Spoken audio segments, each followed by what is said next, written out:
Hi friends, मैं आकांक्षा शर्मा जी की with आकांक्षा में आपका स्वागत करती हूँ। सो फ्रेंड्स, आज अपन करने वाले हैं SC/ST एक्ट और बहुत ही शानदार ये टॉपिक है एफएसओ का। एफएसओ का जो पार्ट ए है, यूनिट 3 का ये टॉपिक है। गौ निषेध अधिनियम मैं करवा चुकी हूँ आपको, पर्यावरण संरक्षण अधिनियम भी आपको करवा चुकी हूँ और पेशा अधिनियम भी आपको करवा चुकी हूँ। ये लास्ट अधिनियम है, इसके बाहर एक भी क्वेश्चन आपका नहीं जाएगा। जो एक्स्ट्रा फैक्ट बताती जाऊँ वो भी करते जाइएगा।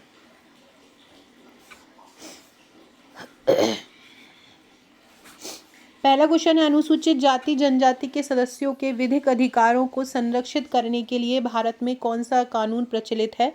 तो जो SC/ST के जो सदस्य हैं और या SC/ST के लोग हैं, उनको संरक्षित करने के लिए, उनके अधिकारों का हनन ना हो, इसके लिए भारत में कानून बनाया गया है। तो उस कानून का नाम क्या है? उस कानून का नाम है अनुसूचित जाति और अनुसूचित जनजाति अत्याचार निवारण अधिनियम 1989।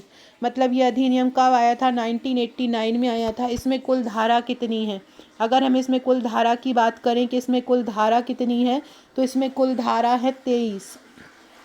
इसमें कुल धारा कितनी है? 23 धाराएं हैं। और ये लागू कब से हो गया था? 30 जनवरी 1990 को ये लागू हो गया था। देखो, ये अधिनियम आया 1989 में था, बट ये लागू कब हो गया था? 30 जनवरी 1990 में ये लागू हो गया था। आया कब था ये 1989 में आया था। और लागू कब हो गया था? 30 जनवरी 1990 को ये लागू हो गया था। इस अधिनियम में धारा कितनी है? इस अधिनियम में 23 धाराएं हैं। अगला क्वेश्चन है, आश्रित और जो पीड़ित शब्द है उसको कौन से संशोधन द्वारा SC/ST अधिनियम में जोड़ा गया? तो ये जो शब्द है, इसकी जो परिभाषा दी गई है 2EC में दी गई है। धारा 2EC में ये परिभाषा दी गई है। तो ये इसका जो SC/ST एक्ट आया था 1989 में, उसका संशोधन हुआ 2015 में। तो अनुसूचित जाति और जनजाति संशोधन अधिनियम 2015 आया था, जिसमें ये शब्द जोड़ा गया है आश्रित और पीड़ित। आश्रित और पीड़ित शब्द कब जोड़ा गया है? अनुसूचित जाति जनजाति एक्ट कब आया था? ये संशोधन 2015 में आया था। इसकी किस धारा में जोड़ा गया है? धारा 2EC में इसको जोड़ा गया है। धारा किस में जोड़ा गया है? धारा 2EC में इसको जोड़ा गया है। अगला क्वेश्चन है, अनुसूचित जाति और जनजाति के संबंध में कौन सा कथन सही है? यह अधिनियम उन व्यक्तियों पर लागू होता है जो अनुसूचित जाति एवं जनजाति के सदस्य हैं और उन्होंने कोई अपराध इस अधिनियम के अंतर्गत किया हो। देखो, ये इन पे बिल्कुल लागू नहीं होगा। ये अधिनियम उन लोगों पे लागू नहीं होगा जो SC/ST के सदस्य हैं। ये अधिनियम उन पे लागू होगा जो SC/ST के सदस्य नहीं हैं। ये अधिनियम उन पे लागू होगा जो SC/ST के सदस्य नहीं हैं। ठीक है। दूसरा है, यह अधिनियम उन तब लागू होता है जब अपराध SC/ST सदस्यों के साथ हुआ हो और अपराध करने वाला SC/ST से अलग कोई व्यक्ति हो। तो दूसरा वाला इसका सही हो जाएगा, पहला वाला इसका गलत हो जाएगा। तो क्या हो जाएगा इसका आंसर? केवल 2 सही इसका आंसर हो जाएगा। अगला है, भारतीय संविधान के अनुच्छेद 341(1) के अनुसार किसी अन्य जाति को अगर SC/ST की श्रेणी में रखना है, मतलब किसी जाति को, किसी भी व्यक्ति को अगर बताना है कि वो SC का है या ST का है, तो कौन इसको अधिसूचित कर सकता है कि ये जो जाति है ये SC/ST की है? किसको ये मतलब अधिकार होता है? तो अनुच्छेद 341 के अंतर्गत ये अधिकार जो है राष्ट्रपति को है। वो राज्यपाल के परामर्श से ये घोषणा कर सकता है। किसके परामर्श से? राज्यपाल के परामर्श के बाद ये घोषणा कर सकता है कि इस जाति को SC का या इस जाति को ST का घोषित करना है। अगला है, SC/ST जो अधिनियम आया था उसका उद्देश्य क्या है? SC/ST के सदस्यों पर अत्याचार का अपराध का निवारण करना, SC/ST के सदस्यों के अपराध संबंधी विचारण के लिए विशेष न्यायालय की स्थापना करना, SC एवं ST के पुनर्वास विषयों पर विधियां बनाना। तो ये सभी जो होंगे, उपरोक्त सभी इसका आंसर हो जाएगा। क्या हो जाएगा? उपरोक्त सभी इसका आंसर हो जाएगा। ये सारे SC/ST अधिनियम में आ जाते हैं। अगला क्वेश्चन है, SC/ST अधिनियम के अंतर्गत कौन सा अपराध नहीं किया जाता है? देखो, अपराध जो की बारे में बात की गई है SC/ST अधिनियम की धारा 3 में। SC/ST अधिनियम की धारा 3 में अपराध की बात की गई है। तो इसके अंतर्गत जो SC/ST अधिनियम है, इसके अंतर्गत कौन सा अपराध नहीं किया जाता है? पहला है SC ST के सदस्य से बेगार करवाना, ये करवाया मतलब ये अपराध में आ जाता है। SC ST के सदस्य को अपमान सूचक या जाति सूचक शब्द कहना, ये भी आ जाता है अपराध में। SC ST के साथ विवाह करना, ये अपराध में नहीं आता।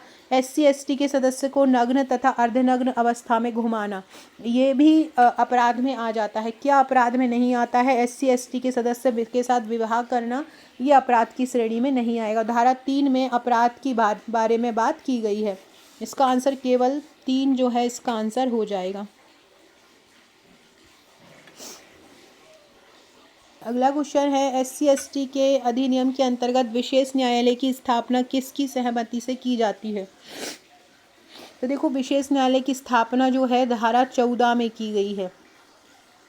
विशेष न्यायालय की स्थापना की बात किस धारा में कही गई है? धारा 14 में SC ST के अधिनियम के अंतर्गत विशेष न्यायालय की बात करी गई है ना। विशेष न्यायालय बनाए जाते हैं, सेशन कोर्ट जिनको हम बोलते हैं, ताकि जल्दी से सुनवाई हो सके।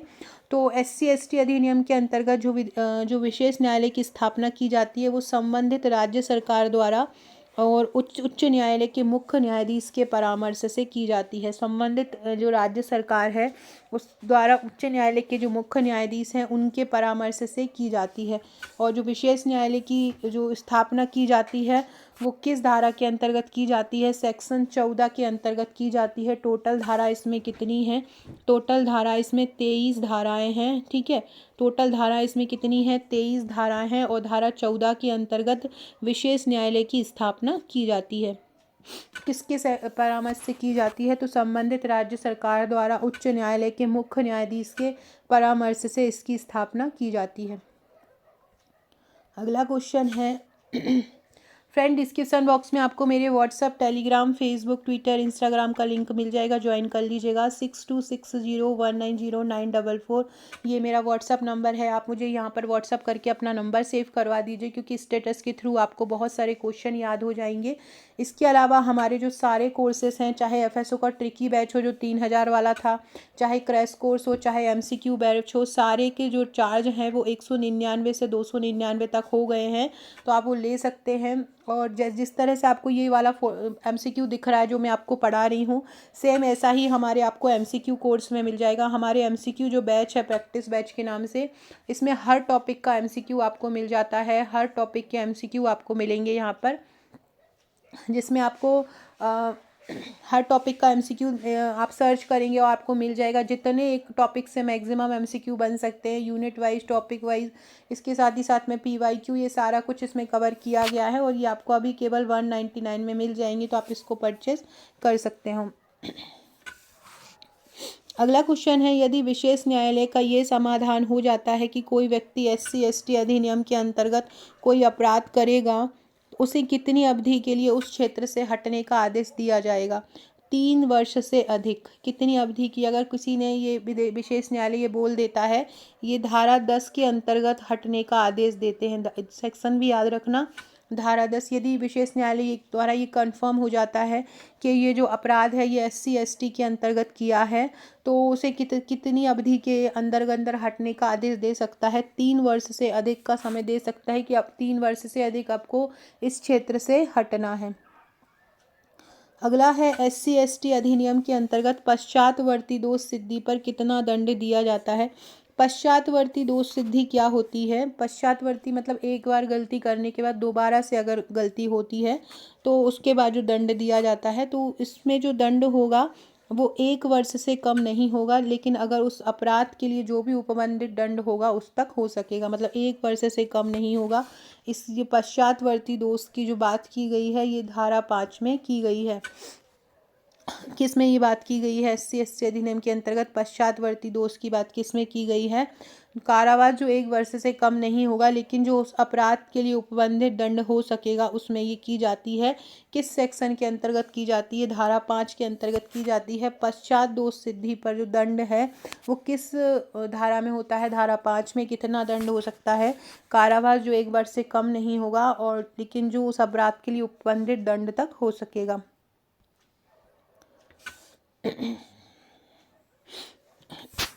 यदि कोई लोक सेवक है, मतलब कोई अधिकारी है, और लेकिन वो SC ST का सदस्य नहीं है, इच्छापूर्वक अपनी कर्तव्यों की उपेक्षा करता है, मतलब अपने कर्तव्यों का पालन नहीं करता है, तो उसे कितना दंड दिया जाएगा। तो धारा 4 में उपेक्षा के लिए दंड की बात की गई है, धारा 3 में अपराध की बात की गई है, धारा 4 में किसकी बात की गई है, धारा 4 में उपेक्षा के लिए बात की गई है। अगर धारा उपेक्षा करोगे तो उपेक्षा के लिए जो सजा की बात की गई है किस में की गई है, धारा 4 में की गई है। कितना, न्यूनतम 6 माह, न्यूनतम 6 माह, अधिकतम 1 वर्ष, न्यूनतम 6 माह, अधिकतम 1 वर्ष, न्यूनतम 6 माह और अधिकतम कितना, 1 वर्ष की सज़ा उसको मिल सकती है जो यदि लोक सेवक होगा और अपने कार्यों की क्या करेगा, उपेक्षा करेगा। अगला है, जो व्यक्ति SC ST सदस्य की ज़मीन पर कब्जा कर लेता है या खेती करता है या ज़मीन को हस्तांतरित करता है तो उसे कितना दंड दिया जाता है। ये धारा 3 में ये बात की गई है कि अगर SC ST के सदस्य की ज़मीन पर कब्जा कर लिया गया हो या उसकी ज़मीन पर खेती कर रहा हो या उसकी ज़मीन को हस्तांतरित कर रहा हो तो उसे कितना दंड दिया जाएगा। तो उसको न्यूनतम 6 माह और अधिकतम 5 वर्ष का दंड दिया जाएगा। किस धारा के अंतर्गत, धारा 3 के अंतर्गत ये दिया जाएगा। अगला है, जो कोई व्यक्ति जिसे SC ST अधिनियम के धारा के अधीन 10 के अधीन आदेश पारित किया जाता है उसका उल्लंघन करता है तो कितनी सज़ा दी जा सकती है।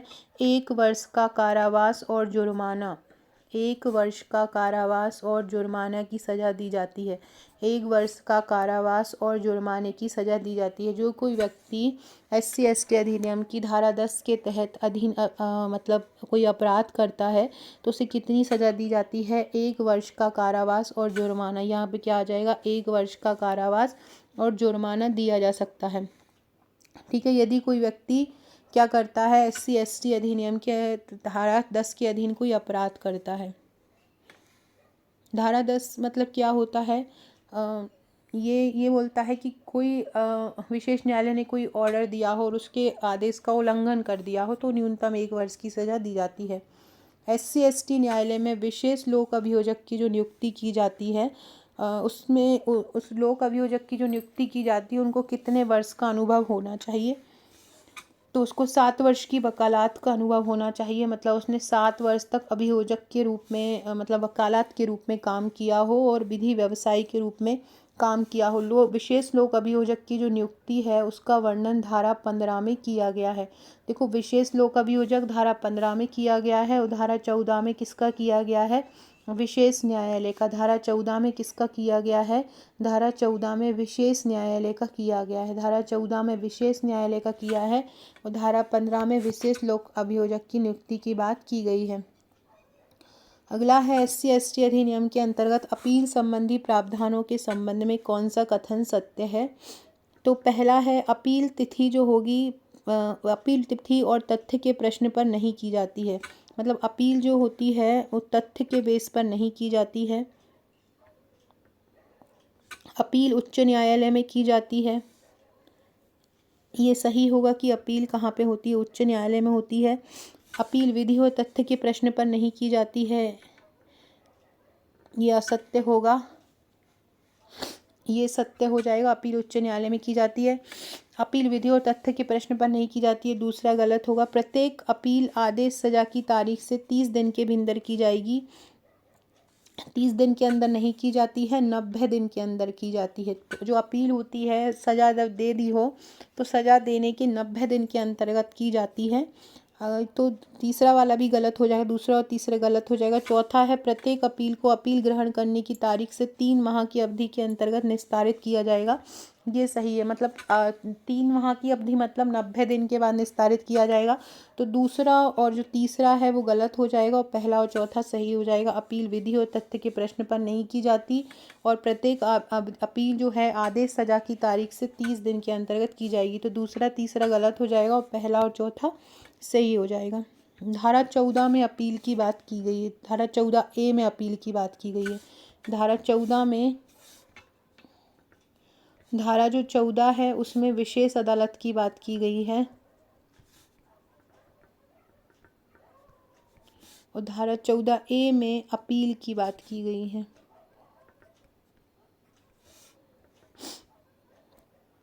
अगला है SC/ST अधिनियम के अंतर्गत नियम कौन बना सकता है।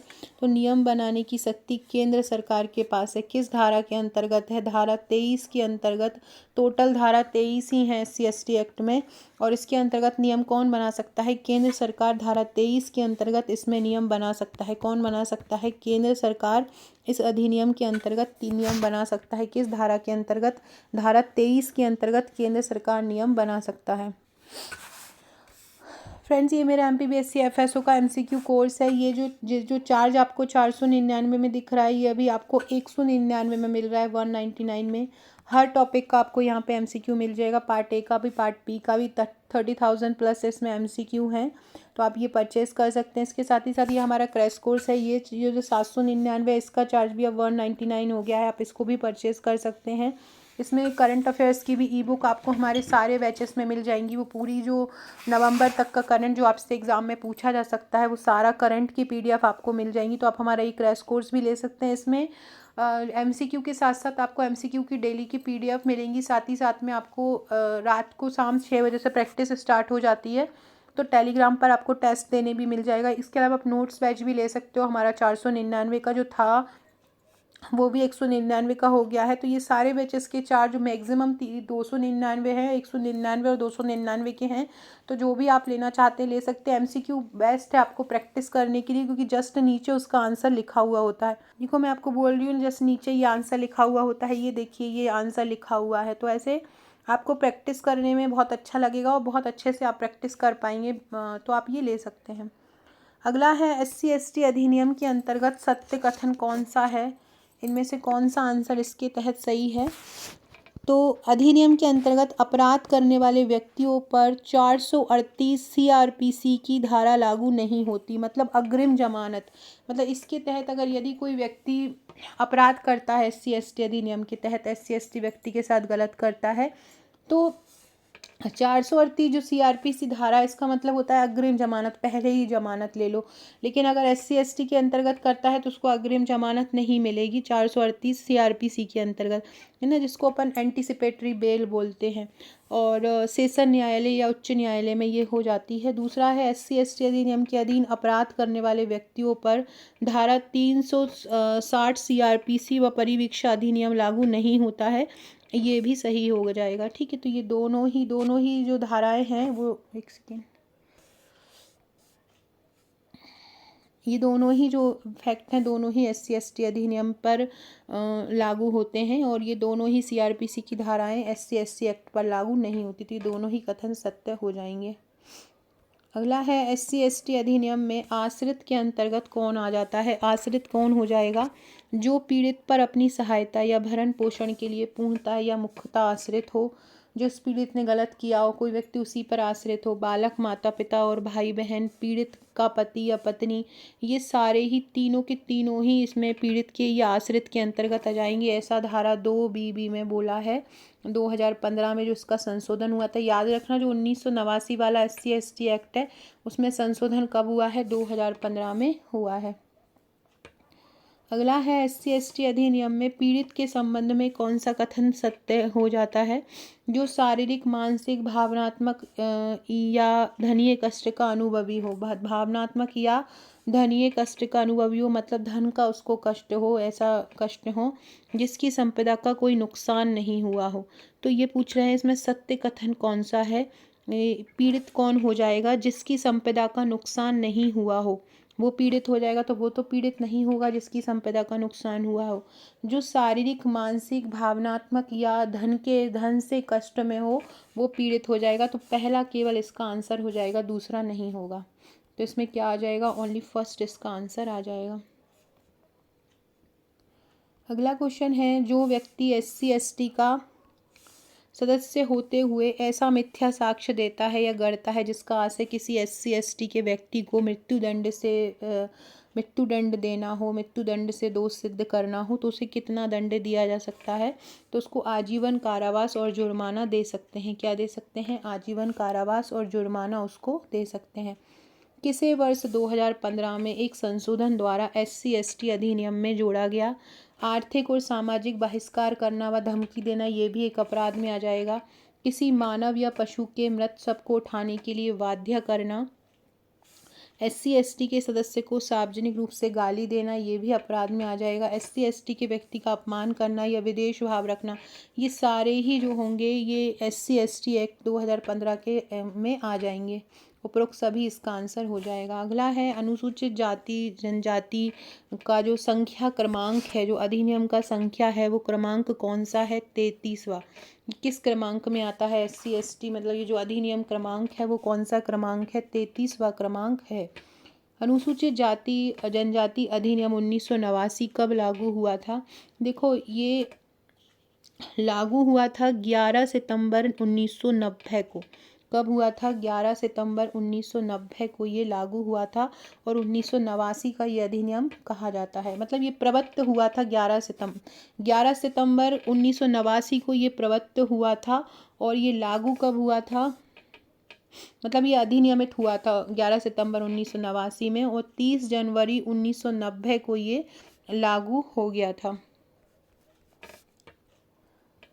अगला है SC/ST अधिनियम की जो 1989 की जो धारा 3 है उसमें किसका उल्लेख है?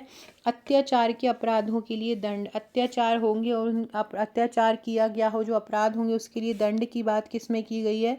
धारा 3 में की गई है। SC/ST अधिनियम 1989 की धारा 7 में किसका उल्लेख किया गया है?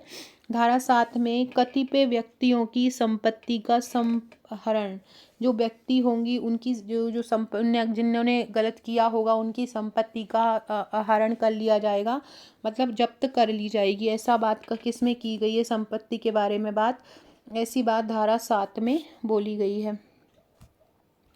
अनुसूचित जाति जनजाति अधिनियम की 1989 की धारा 14 में किसका उल्लेख किया गया है? तो विशेष न्यायालय और अन्य विशेष न्यायालय की बात करी गई है धारा 14 में। SC/ST अधिनियम 1989 की धारा 20 में किसका उल्लेख है? अधिनियम जो होगा अन्य विधियों पर अध्यारोही होगा, मतलब अन्य जो इस प्रकार की विधियां होंगी उस पर इसका प्रभाव होगा। ऐसा किस में बोला गया है? ऐसा धारा 20 में बोला गया है।